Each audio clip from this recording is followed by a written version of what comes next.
Subscribe and share my channel Sudarsana. Shri గురుభ్యో నమః. శ్రీ సాయినాథ మహిమ్నః స్తోత్ర వింశతిః.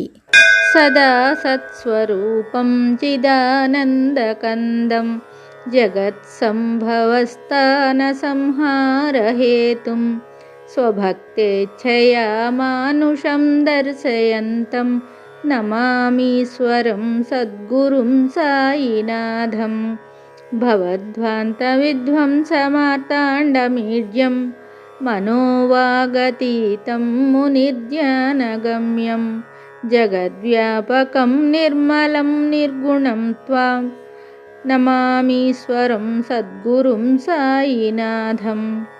భవాంబోధిమగ్నార్ధితానాం జనానాం స్వపాదాశ్రితానాం స్వభక్తిప్రియాణాం సముద్ధరణార్థం కలౌ సంభవంతం నమామీశ్వరం సద్గురుం సాయినాథం. సదా నింబవృక్షస్య మూలాధివాసాత్ సుధాశ్రావిణం తిక్తమవ్యప్రియంతం తరుం కల్పవృక్షాధికం సాధయంతం నమామీశ్వరం సద్గురుం సాయినాథం. సదా కల్పవృక్షస్య తస్యాధిమూలే భవద్భావబుద్ధ్యా సపర్యాదిసేవాం నృణాం కుర్వతాం భుక్తిముక్తిప్రదంతం నమామీశ్వరం సద్గురుం సాయినాథం.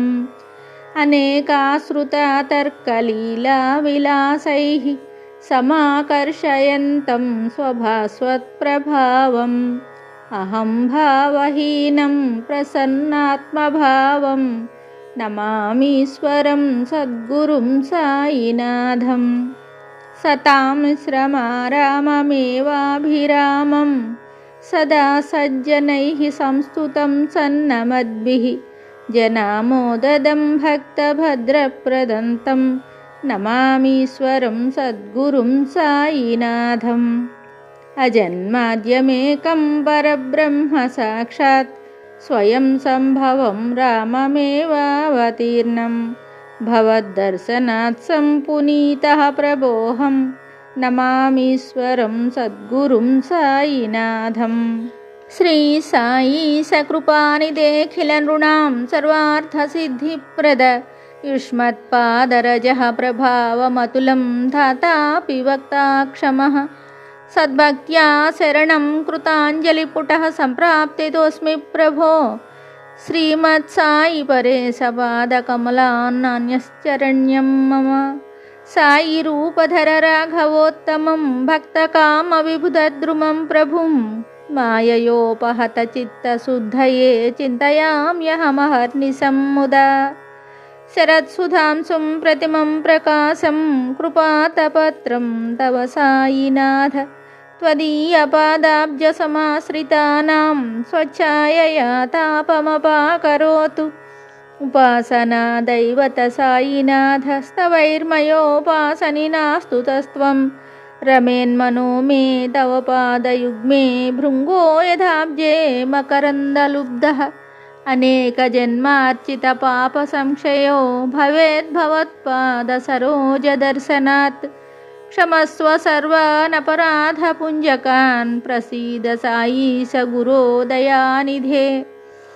శ్రీ సాయినాథ చరణామృతపూత చిత్త స్తత్పాద సేవనరతాః సతతం చ భక్త్యా. సంసార జన్మ దురితౌఘ వినిర్గతాస్తే కైవల్యధామ పరమం సమవాప్నువంతి.